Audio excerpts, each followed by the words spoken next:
Hey, this is Veronica with Oh Happy Plants, and welcome to my jungle. This is one of my many plant corners in the house, and I'm going to be shooting probably most of my videos from this area. And I I have to apologize a little bit for the lack of perfect video lighting and all of that. I am a mom who is doing everything. I'm coming off of working nearly full time. It was full time until I couldn't because of childcare.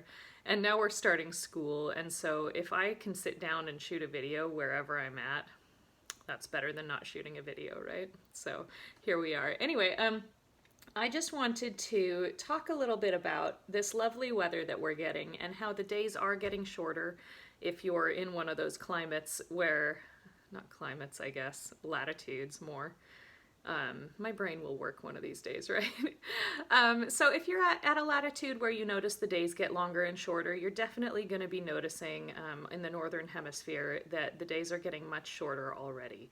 And our plants are noticing that too. They're noticing that they're getting less light. They're probably noticing cooler temperatures, and they're going to be using less water. And so when you water, don't just walk around watering indiscriminately. I always tell people to check the soil however often, like on a schedule, because that's the thing that we should do on a schedule so we don't forget, because we're human and we forget things if you're anything like me. But we shouldn't water on a schedule because our plants are living creatures. Plants, whatever. Sometimes I put googly eyes on them so they're creatures. Anyway, so our plants are living things, and they're going to use water however they use water. They're not going to use the same amount day to day, especially when the seasons are changing. And so when we go to water, we need to be sure we're checking. And with the method that I recommend, I don't have one easily available. I always just put the nursery pot inside the decorative container.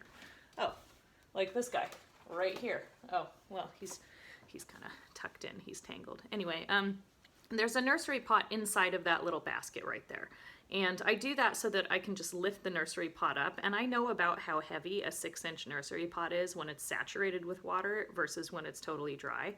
And if you just practice that a little bit, you'll be able to tell. And if you have any kind of like if you can't tell at first, especially when you're first starting that method, you can just lift it up and see how heavy it is, and then kind of stick your finger in the hole in the bottom of the pot and see if it's moist. Because if it's dry up top, it may still be totally wet down at the bottom. So you definitely want to check both sides, top and bottom. And then just feel the weight, and if it's totally dry, you'll know how heavy it is. And then just test all of your plants that way, and you'll get a really good feel for it. And again, check on a schedule. You can check this time of year for your smaller plants. You might be checking twice a week to make sure you don't miss them going dry, and also so you don't get them way too wet by watering really heavy too infrequently.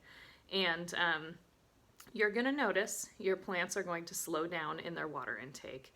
You're going to notice that they're going to start slowing their growth. You can also start slowing down with the fertilizer. I do keep fertilizing most of my plants year round because I do give them grow lights because they're spoiled.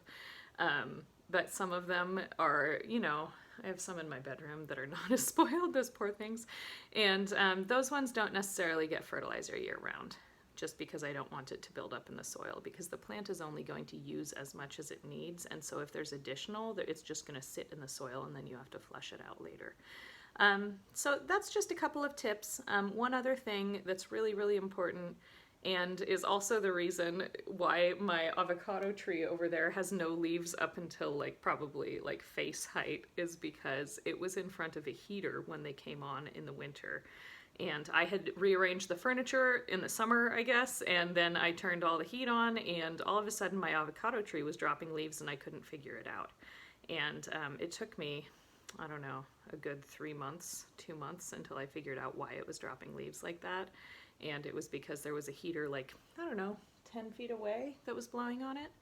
And that was enough to cause it to defoliate all the way up the trunk. And so now I have this bare trunk, this weird looking tree, and I'm trying to work with it. So anyway, Make sure you check where your heaters are blowing. Make sure if you use any space heaters or portable ones, make sure that everybody in your house who might touch that damn thing is gonna look for the plants.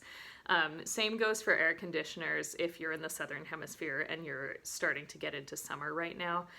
Take a look at where all of your air conditioners are and where they're blowing, and if they're portable units, make sure that all of your family knows that you can't have that thing blowing directly on your plants. With AC, it's a little bit less bad. As long as it's not really close to it, then usually they're not good enough. Like the cold blast won't be cold enough to really cause much damage unless it's a super, super sensitive plant. So just be a little careful with where those are pointing. What else for fall? I don't know. I feel like a lot of people think the air gets way drier and you have to crank up the humidity and all of that. This cluster of plants right here is enough humidity for this lovely African mask right there. He has been doing great. He doesn't have any tipping or anything like that. So sometimes all you need to do is, instead of having one plant that looks gorgeous on its own and is like an accent piece, but really like Calatheas or this guy really wants a little more humidity, if you just cluster them with your other plants, that will create kind of a little humid microclimate. And that's a tip that a lot of people don't realize, that all of these plants are giving off moisture through their stomata on the backs of their leaves. And so if you just put a ton of plants together, they remove your need for a humidifier in most cases. There are a few plants that want more humidity. One of them I have over on my windowsill, and he is in his own little like kind of like half-assed tiny terrarium that I threw together, and it is a Venus flytrap, and he definitely started thriving once I put him in there. So there are a couple of plants that do definitely want more humidity. Most of them can thrive like crazy just packed together with their friends. Plants are actually kind of like communal creatures. And I say creatures because I put googly eyes on them sometimes. So, by the way, if you received a package from me recently with like plant bath or something in it, you may have googly eyes in your package. I may have spilled some, so I'm sorry. Use them however you see fit.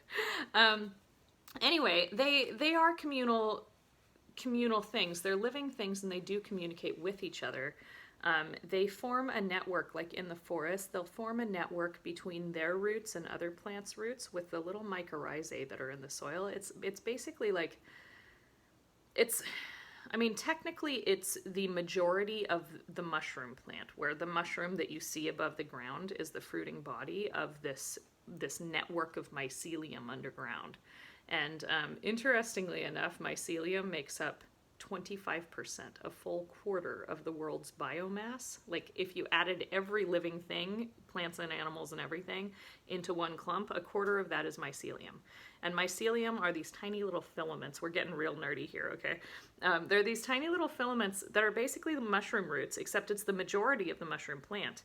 And, or fungi or whatever, like just little fungus guys.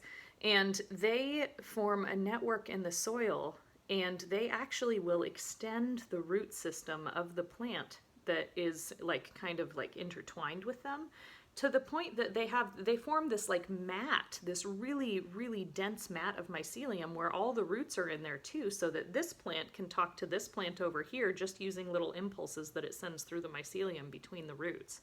Like their roots don't have to be touching. Their roots are essentially touching because the mycelium extends their root system. And it's been shown too that the mycelium can also take in nutrients and things from the soil and pass them on to the plants that are around it.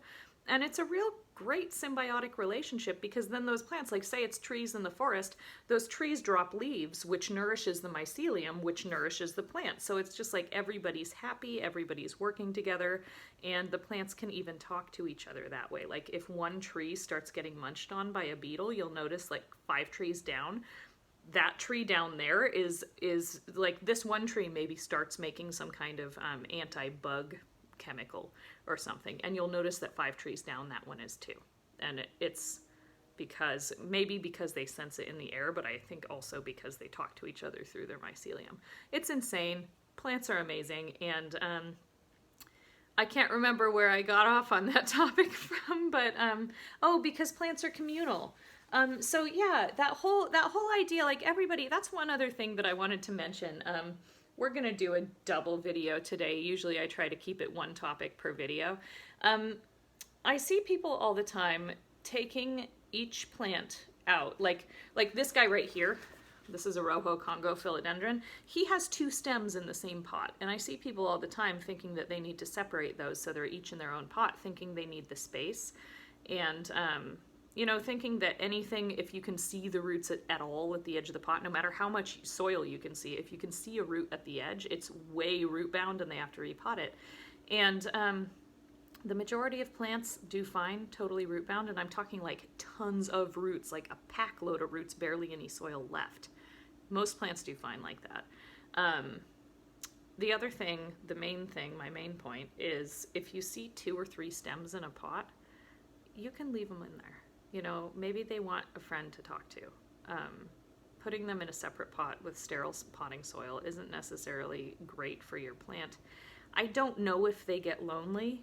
I don't know how to talk to plants well enough to find that out. That sounds crazy. I might be insane, but they also did this experiment with trees where, and this, I love this one. They took samples from all the trees to find out which of the big ones had baby trees, like biological clones essentially, or I guess they would have been propagated through seed. But anyway, to find out which of the babies came from which parent tree in the area.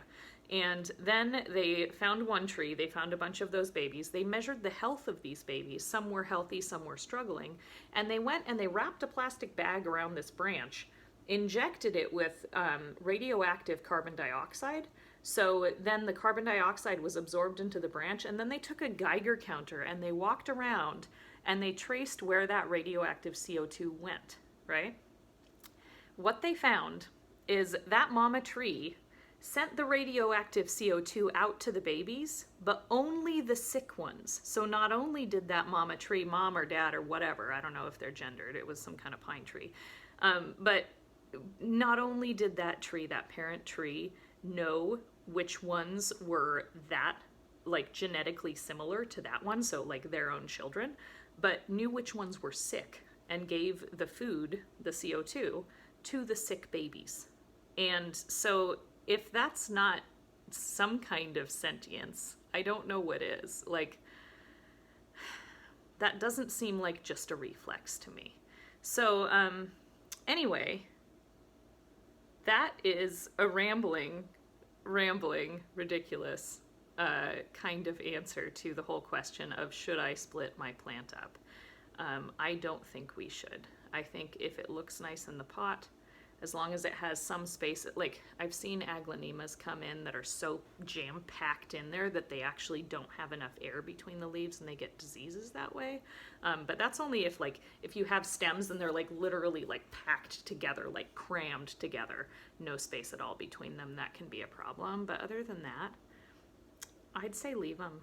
I like a full bushy plant. Most people think they're gorgeous, and also they might be happier that way. One other thing is people ask me if talking to your plants is helpful, and I believe it is because at least you're paying attention to them. They might like it, I don't know. I talk to them, I touch them. I feel like they probably appreciate that, but I have no idea. I clean off their leaves, they probably appreciate that. I don't know what's helpful, but if you're talking to them, it means you're paying attention to them, which means you'll notice when they go dry too soon. So it's good. Anyway, that's going to be it for now. I think we went down enough nerdy rabbit holes, and I'm going to try to tag this video appropriately so it's searchable. And feel free to ask any questions that you might have. I know I asked for some questions quite a while ago. I have just left my day job, just a little fill-in for you guys, so I'll be able to focus a little bit more and get more up on here. I'm really excited about that. So I will be going through and answering those questions. Feel free to submit any questions you want. There's a Q&A group. I'm going to see about tagging it on here and making sure that that's really easily accessible to everybody, so you can drop your questions in. Thanks. Bye.